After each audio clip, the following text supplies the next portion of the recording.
আমার সাথে অনেকেই যোগাযোগ করেন আর যোগাযোগ করে বিভিন্ন ধরনের প্রশ্ন করেন। তার মধ্যে সবচাইতে কমন এবং বেশি যে প্রশ্নটা আমাকে শুনতে হয় যে ভাই আমি ক্যানন কোম্পানির অমুক মডেলটা নিতে চাচ্ছি, কিংবা নিকন কোম্পানির এই ক্যামেরাটা নিতে চাচ্ছি, এই ক্যামেরাটা দিয়ে আমি কাজ করতে পারবো কিনা, কিংবা সনি কোম্পানির এই ক্যামেরাটা নেব, এই ক্যামেরাটা দিয়ে আমি যে কাজ করতে চাচ্ছি সেই কাজটা আমি সঠিকভাবে করতে পারবো কিনা।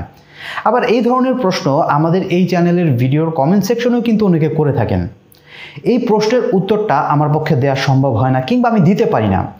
কেন পারি না কিংবা কেন দেওয়া সম্ভব হয় না, আজকে এই ভিডিওর মাধ্যমে ডিটেলস আপনাদের সাথে আলোচনা করব।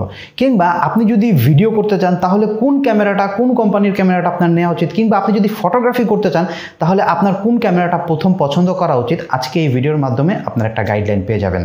হেই guys, what's up, welcome back to another new video. You are watching creative camera YouTube channel. I am your host and photographer or admin, creative camera production house. Viewers, আমার ইনস্টাগ্রামে একটি আইডি আছে, একটি page আছে আমাদের ফেসবুকে। অবশ্যই আপনারা আমাকে ইনস্টাগ্রামে এবং ফেসবুক পেজে ফলো করতে পারেন। আমি ফেসবুক পেজে কিন্তু বিভিন্ন ধরনের ক্যামেরা বিষয়ক টিপস দিচ্ছি, সেগুলোর ভিডিও আকারে আপনাদের সাথে শেয়ার করতেছি। আর ইনস্টাগ্রামে আমি আপডেট দিচ্ছি, সো অবশ্যই আমাকে দুই জায়গায় ফলো করবেন। এখন আসুন মূল আলোচনা। যেরকম বলেছি যে অনেকেই বলেন যে ক্যানন কোম্পানির অমুক ক্যামেরাটা নিব, নিকন কোম্পানির এই ক্যামেরাটা নিব, সনি কোম্পানির এই ক্যামেরাটা নিব, তো আমি এটা দিয়ে ভালো ভিডিও করতে পারবো কিনা, ভালো ফটো তুলতে পারবো কিনা, কিংবা আমি যে কাজের জন্য নিচ্ছি সেই কাজের জন্য এই ক্যামেরাটা পারফেক্ট হবে কিনা। তো এই প্রশ্নের উত্তরটা আমি দিতে পারি না কিংবা দেওয়া সম্ভব হয় না। দেখুন, প্রত্যেকটা কোম্পানি কিন্তু একটি দিক নির্বাচন করে তাদের ক্যামেরাগুলো তৈরি করে। সাপোজ ধরেন সনি কোম্পানির ক্যামেরাতে আপনি যে রেজুলেশনের কিংবা যে ধরনের ছবির কোয়ালিটি কিংবা ভিডিও কোয়ালিটি পাবেন সেটা কিন্তু আপনি ক্যানন কোম্পানি কিংবা নিকন কোম্পানিতে পাবেন না। এমন বলতেছি না যে তাদের ভালো ক্যামেরা নেই, যেমন শুধু সনি কোম্পানি ভালো ক্যামেরা তৈরি করে তা না। ক্যানন কোম্পানি এমন কিছু ক্যামেরা আছে যেগুলো আপনি ভিডিও কোয়ালিটি খুব দারুণ পাবেন। আবার কিছু মডেল আছে যেগুলোতে আপনি ভিডিও তেমন একটা ভালো পাবেন না, বাট ছবিতে খুব ভালো পারফরমেন্স দেবে। সেম একইভাবে নিকন কোম্পানির ক্যামেরাগুলো, এরা কিন্তু ম্যাক্সিমাম ক্যামেরায় দেখা যায় যে ছবির দিকে ভালো ফোকাস করে। নিকন কোম্পানির ক্যামেরা দিয়ে আপনি যে পরিমাণের যে কোয়ালিটির ছবিগুলো পাবেন সেগুলো অন্য কোন কোম্পানির ক্যামেরা দিয়ে পাবেন না। হ্যাঁ, এমনও না যে অন্যান্য কোম্পানির ক্যামেরা খারাপ তৈরি করতেছে কিংবা সেগুলো দিয়ে ছবি তোলা যায় না, ছবি তোলা যায়, বাট নিকন কোম্পানির ক্যামেরার যে কালার কারেকশন এটা কিন্তু খুব দারুণ হয়। যারা ফটোগ্রাফার আছেন বড় তারা দেখবেন ম্যাক্সিমাম সময় নিকন কোম্পানির ক্যামেরাই ব্যবহার করেন। তো এটা কেন? এটা হচ্ছে যেরকম বললাম যে প্রত্যেকটা কোম্পানি একটা দিক নির্বাচন করে কিন্তু তারা তাদের ক্যামেরাগুলো তৈরি করেন। এখন দেখা গেছে যে আপনি কি ধরনের কাজ করবেন সেটা আগে নির্বাচন আপনাকে করতে হবে।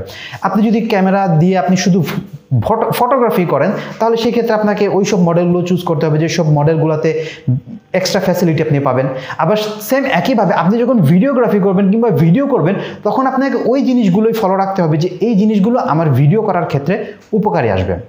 যেমন ধরুন, আপনারা যদি ভিডিওগ্রাফি করেন কিংবা ভিডিও করেন, সাপোজ ধরেন আপনি স্টুডিওতে ভিডিও করতেছেন কিংবা কোনো অনুষ্ঠান কভার করতেছেন, সেখানে শুধু আপনি ভিডিও করবেন, সেক্ষেত্রে আপনার যে মেগাপিক্সেল, এই মেগাপিক্সেলটা কিন্তু কোনো কাজে আসবে না। এখন অনেকেই বলতে পারেন যে ভাই ক্যামেরাতে তো মেগাপিক্সেল দেওয়া থাকে, তো এটা কেন দেয়? দেখুন, ডিএসএলআর ক্যামেরা দিয়ে কিন্তু আমরা এক ধরনের কাজ করি না, আমরা ছবিও তুলতে পারি, সেম একইভাবে ভিডিও করতে পারি। দেখবেন যে হ্যান্ডি যে ক্যামগুলো আছে কিংবা শুধুমাত্র ক্যামেরা দিয়ে ভিডিও করা যায় ওইসব ক্যামেরাতে কিন্তু মেগাপিক্সেলটা উল্লেখ থাকে না। এটা কেন থাকে না? কারণ ওখানে মেগাপিক্সেলের কোনো কাজই নেই। হ্যাঁ, এখন আপনি ভিডিও করবেন, সেই ক্যামেরাটা আপনি কি জিনিসটা নির্বাচন করবেন, দেখবেন যে আপনার যে ফ্রেমটা এটার রেশিও কত, অর্থাৎ কত কোয়ালিটিতে আপনি ভিডিও করতে পারতেছেন, 8K, 4K, 2K, full HD না এইচডি, কোন ফরম্যাটে আপনি ভিডিওটা করতে পারতেছেন এটা আপনাকে নির্বাচন করতে হবে। সাপোজ ধরেন আপনি যদি একটা 4K রেজুলেশনের ক্যামেরা দিয়ে ভিডিও করেন, সেটার একটা রেজুলেশন আছে, সেটার একটা মাপ আছে। এই মাপ অনুযায়ী আপনি কিন্তু ওই ছবিটা কিংবা ওই ভিডিওটা বড় করতে পারবেন, জুম করতে পারবেন। তার পরবর্তীতে যখন আপনি জুম করবেন সেই ভিডিওটা কিন্তু ফেটে যাবে, বাট একটা মাপ অনুযায়ী আপনি কিন্তু ওই ছবিটাকে বড় করতে পারবেন। অর্থাৎ বিভিন্ন সময় দেখা যায় যে আমাদের ভিডিও ক্রপ করতে হয়, তো তখন কি হয়, ওই ভিডিওগুলো আমাদেরকে জুম করতে হয়। তো এখন দেখা গেছে যে আপনি এইচডি ফরম্যাটে ভিডিও শ্যুট করেছেন, এখন যদি এটা আপনি 2K রেজলিউশনে এডিট করেন তাহলে কিন্তু হবে না, সেই ছবিটা কিন্তু ফেটে যাবে, সেই ভিডিওটা ফেটে যাবে। তো এই ক্ষেত্রে আপনাকে অবশ্যই ক্যামেরা কেনার আগে নির্বাচন করতে হবে যে আপনার ক্যামেরার রেজুলেশনটা কতটুকু আছে, আপনি কোন রেজুলেশনে 4K তে ভিডিও করতে পারতেছেন, না 8K তে ভিডিও করতে পারতেছেন, না ফুল এইচডিতে ভিডিও করতে পারতেছেন, না এইচডিতে ভিডিও করতে পারতেছেন। এই জিনিসটা নির্বাচন করে আপনারা আপনাদের ক্যামেরাটা বাছাই করবেন। এরপর আসতেছে ক্যামেরার যে সেন্সর, এই সেন্সরটি ক্যামেরার বলা যায় সবচাইতে গুরুত্বপূর্ণ বিষয় হচ্ছে এই সেন্সরটি। সেন্সর যত ভালো হবে আপনার ক্যামেরার পারফরমেন্স তত ভালো হবে। সাপোজ ধরেন আপনার কোম্পানি থেকে ক্যামেরা তৈরি করেছে, সেই সেন্সরটা অত একটা ভালো না, বাট আনুষঙ্গিক আরও অনেক ফিচার সেই সব ক্যামেরার মধ্যে আছে, বাট আপনি কিন্তু এই ক্যামেরার কাছ থেকে ভালো পারফরমেন্স পাবেন না। যদি আপনার ক্যামেরার সেন্সরটা ভালো হয় তাহলে কিন্তু আপনি সেই ক্যামেরার কাছ থেকে ভালো একটি পারফরমেন্স আশা করতে পারেন কিংবা তার কাছ থেকে নিতে পারবেন।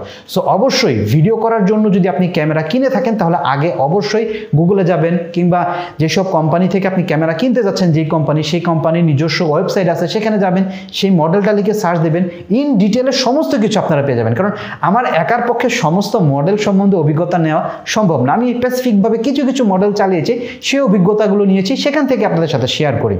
আমার পক্ষে কিন্তু সমস্ত কোম্পানি সমস্ত মডেলের অভিজ্ঞতা নেওয়া কখনোই সম্ভব না। তো আপনারা যান ওয়েবসাইটে কিংবা গুগলে গিয়ে সার্চ করেন, খোঁজাখুঁজি করেন, আপনারা ইজিলি পেয়ে যাবেন, ওই ক্যামেরাটার ইন ডিটেল আপনারা পেয়ে যাবেন। তো আশা করি সেকেন্ড যে জিনিসটা সেটাও আপনারা খেয়াল করে ভিডিও ক্যামেরা যখন আপনারা কিনবেন এই জিনিসটা খেয়াল রাখবেন। এরপরে আসতেছে এফপিএস অর্থাৎ ফ্রেম পার সেকেন্ড। কারণ অনেক সময় দেখা যায় যে আমাদেরকে বিভিন্ন সিনেমেটিক শট নিতে হয়, তো আপনার ফ্রেম পার সেকেন্ড অর্থাৎ এফপিএস যত বেশি হবে আপনার সিনেমেটিক শটটা কিন্তু তত ভালো হবে। বর্তমান সময়ে যেসব ক্যামেরাগুলো আসতেছে এগুলো কিন্তু আপনার 60 এফপিএস, 120 এফপিএস, 140 এরকম বিভিন্ন ধরনের 200 এবং কি 1000 এফপিএসও কিন্তু ক্যামেরা হয়। বর্তমান সময়ে যেসব আপডেট অর্থাৎ আপনার মিডিয়াম রেঞ্জের যে ক্যামেরাগুলো কিংবা প্রফেশনাল যে ক্যামেরাগুলো এগুলো কিন্তু 240 থেকে আপনার 60 এফপিএস এর মধ্যে থাকে। তো এই এফপিএস যত বেশি হবে আপনার ছবির কোয়ালিটি কিংবা যখন আপনি স্লো মোশনের ভিডিওগুলো করবেন তখন কিন্তু একটা ভালো পারফরমেন্স পাবেন। তো অবশ্যই এই জিনিসটা খেয়াল রাখবেন যে আপনি যে মডেলের ক্যামেরাটা কিনতেছেন ওই মডেলের ক্যামেরাতে এফপিএস কত বেশি দেয়া আছে এবং কত কম এফপিএসে আপনি ভিডিও করতে পারবেন, এই জিনিসটা দেখে আপনারা ক্যামেরা চুজ করবেন। এরপর আসতেছে ব্যাটারি ব্যাকআপ। এই জিনিসটা অবশ্যই আপনারা মাস্ট বি, যে জিনিসগুলো বললাম প্রত্যেকটা জিনিস আপনারা মিলিয়ে দেখবেন যে আপনি যে মডেলের ক্যামেরাটা কিনতেছেন এই মডেলের ক্যামেরার ব্যাটারি ব্যাকআপটা আপনাকে কতক্ষণ দেবে, যে ফুল চার্জ করার পরে সে কি আপনাকে 1 ঘন্টা সাপোর্ট দিতেছে নাকি 15 মিনিট কিংবা 10 মিনিট সাপোর্ট দিতেছে। সাপোজ দেখবেন যে আপনার ক্যামেরার ব্যাটারিটা যদি ভালো না হয়, সে যদি আপনাকে ভালো সাপোর্ট না দেয়, এমন সময় আপনি একটা ভিডিও করতেছেন, হুট করে দেখা গেল আপনার ব্যাটারি ব্যাকআপ শেষ কিংবা ব্যাটারি আর চলতেছে না, ব্যাটারি ডাউন হয়ে গেছে, তখন কি হবে ওই মুভমেন্টটা কিংবা ওই স্মৃতিটা কিংবা যে জিনিসটা আপনি ক্যাপচার করতেছেন, ভিডিও করতেছেন, সেই স্মৃতিটা আর ফেরত আসবে না। তখন কি হবে সেই জিনিসটা আপনার কাছ থেকে দেখা গেছে আনসাকসেস হয়ে যাচ্ছেন কিংবা ওই জিনিসটা আপনি তুলতে পারতেছেন না, কারণ ওটা তার রিপিট করতে পারবেন না। সো সেক্ষেত্রে কিন্তু আপনি একটা বড় ধরনের সমস্যার সম্মুখীন হবেন। সো অবশ্যই ভিডিও ক্যামেরা কেনার আগে আপনাকে এই জিনিসটা মাথায় 100% রাখতে হবে যে আপনার ক্যামেরার ব্যাটারি ব্যাকআপ কতক্ষণ দিচ্ছে। তো আশা করি এই জিনিসগুলো দেখে যদি আপনারা ভিডিও ক্যামেরা চুজ করেন তাহলে যে কোনো কোম্পানির ক্যামেরা আপনারা কিনতে পারবেন। এই জিনিসগুলো আপনি যাচাই বাছাই করবেন, তাহলে আপনি একটি পারফেক্ট ভিডিওর জন্য আপনার কাজের জন্য আপনি ভিডিও করতে যাচ্ছেন সেই ভিডিওটা ভালো পারফরমেন্স আশা করতে পারবেন এইসব ক্যামেরার কাছ থেকে। এখন আসুন যে ফটোগ্রাফির ক্ষেত্রে আপনারা সবচাইতে বেশি যে জিনিসটি খেয়াল রাখবেন সেটি হচ্ছে ক্যামেরার সেন্সর। এটা কিন্তু ভিডিওগ্রাফির ক্ষেত্রেও সেন্সর যত ভালো হবে আপনার ক্যামেরার পারফরমেন্স, আপনার ছবির পারফরমেন্স তত ভালো হবে। এর যে ডিটেলস সেই ডিটেলসগুলো আপনি ভালো পাবেন। সো অবশ্যই সেন্সর ভালো দেখে এবং আপডেট সেন্সর দেখেই আপনারা ক্যামেরাটা পছন্দ করবেন কিংবা মডেলটা চুজ করবেন। এরপর আসতেছে মেগাপিক্সেল। আপনার ক্যামেরার মেগাপিক্সেল যত বেশি হবে আপনার ক্যামেরার ছবির কোয়ালিটি কিন্তু তত ভালো হবে। সাপোজ ধরুন এই যে এখন যে একটা ফ্রেম দেখতেছেন, এই ফ্রেমটা আপনি জুম করবেন, যত জুম করবেন তত আস্তে আস্তে কি হবে, এটা জুম হওয়ার পরে শেষ পর্যায়ে গিয়ে একটি 4 কোণ একটা বক্স হয়ে যাবে, আর এই বক্সগুলোকেই বলা হয় মেগাপিক্সেল। এই বক্সগুলো যখন সমস্ত কিছু একসাথে হবে তখন কিন্তু একটি ফ্রেম তৈরি হবে, আর এই ফ্রেমের মধ্যে যে ছবিটি, এই ছবিটার ফ্রেমে যত বক্স বেশি হবে অর্থাৎ যত মেগাপিক্সেল বেশি হবে তত ছবির শার্পনেস ভালো হবে, ডিটেল ভালো আপনি পাবেন। সো অবশ্যই আপনারা ক্যামেরা কেনার আগে এই মেগাপিক্সেলটি দেখে নেবেন যে মেগাপিক্সেল কত বেশি আছে। এখন আসতেছে যে ক্যামেরা সবচাইতে গুরুত্বপূর্ণ, আপনি ফটোগ্রাফি করতেছেন, ফটোগ্রাফি করার জন্য ক্যামেরা কিনবেন, অবশ্যই এই জিনিসটা আপনি মাস্ট বি দেখবেন। যে জিনিসগুলো বলতেছি প্রত্যেকটাই দেখবেন, এটা হচ্ছে ফোকাস। আপনি যখন ফটোগ্রাফি করবেন, যে ভিডিওগ্রাফি করতে গেলে কিন্তু ফোকাসের কোনো দরকার পড়ে না, অটো ফোকাস আপনার এক জায়গায় হলে এখন বর্তমান সময়ে যেসব ক্যামেরাগুলো আসতেছে এগুলো কিন্তু টাচ, আপনি টাচ করবেন, যে কোনো জায়গায় টাচ করবেন সেই জায়গায় আপনার ফোকাস হয়ে যাবে। বাট ছবি তোলার ক্ষেত্রে কিন্তু এটা হয় না। আপনার ক্যামেরায় যত বেশি পরিমাণে ফোকাস পয়েন্ট থাকবে আপনার ছবির কোয়ালিটি তত ভালো হবে। আপনি যে কোনো জায়গায় ইচ্ছা করলে সেই জায়গায় আপনি আপনার ফোকাসটা করে নিতে পারবেন। সো ভিডিওগ্রাফি না, ফটোগ্রাফির ক্ষেত্রে আপনারা যখন কোনো ক্যামেরা কিনবেন অবশ্যই এটা দেখে নেবেন যে আপনার ক্যামেরার ফোকাস পয়েন্ট কত বেশি আছে কিংবা কত পরিমাণে ফোকাস পয়েন্ট আছে। যত বেশি পরিমাণে ফোকাস পয়েন্টওয়ালা ক্যামেরা কিনবেন আপনার ছবির কোয়ালিটি কিন্তু তত ভালো হবে। আর সবশেষ হচ্ছে আপনি যে ক্যামেরাটা কিনতেছেন, যেটা দিয়ে আপনি ফটোগ্রাফি করবেন, সেটা আপনার হ্যান্ডি আছে কিনা, তার ওজন অতিরিক্ত কিনা। কারণ আপনি একটা প্রফেশনাল লেন্স লাগাচ্ছেন, সেই লেন্সটার ওজন কিন্তু অনেক হয়। সেই সাথে যদি আপনার ক্যামেরার বডির ওজনও যদি বেশি হয় তাহলে কিন্তু এটা বেশিক্ষণ আপনি ধরে রাখতে পারবেন না, কিংবা আপনি যখন কাঁধে স্ট্র্যাপ ব্যবহার করবেন আপনার ঘাড় কিন্তু ব্যথা করবে। সো অবশ্যই জিনিসটা খেয়াল রাখবেন যে আপনার ক্যামেরার ওজনটা কতটুকু।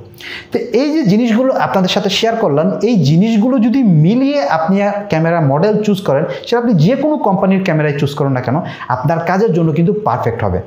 এর জন্য আমি আলাদাভাবে আপনাদের সাথে শেয়ার করলাম যে আপনি যদি ভিডিওগ্রাফির জন্য ক্যামেরা কিনতে চান তাহলে কী ধরনের ক্যামেরা কিনবেন, ফটোগ্রাফির জন্য আপনি যদি ক্যামেরা কিনতে চান তাহলে কোন কোন জিনিসগুলো দেখে আপনারা ক্যামেরা কিনবেন। তো যারা এই ধরনের প্রশ্ন করেন কিংবা এই ধরনের প্রশ্ন মনের মধ্যে ঘুরপাক খাচ্ছে, আশা করি আজকের এই ভিডিওটা আপনাদের যথেষ্ট পরিমাণ সহযোগিতা করবে। যদি ভালো লেগে থাকে তাহলে অবশ্যই ভিডিওতে একটি লাইক দেবেন, আর যদি চ্যানেলে নতুন হয়ে থাকেন তাহলে অবশ্যই চ্যানেলটা সাবস্ক্রাইব করে পাশে থাকতে পারেন। আজকের এই ভিডিও থেকে আমি শোয়েব হাসান এখানেই বিদায় নিচ্ছি। কথা দিচ্ছি খুব শীঘ্রই আপনাদের সাথে এমন একটা ভিডিও শেয়ার করব যেটা আপনার ক্যামেরা চালানোর ক্ষেত্রে যথেষ্ট পরিমাণ সহযোগিতা হবে। সে পর্যন্ত সবাই ভালো থাকবেন, সুস্থ থাকবেন। Good bye.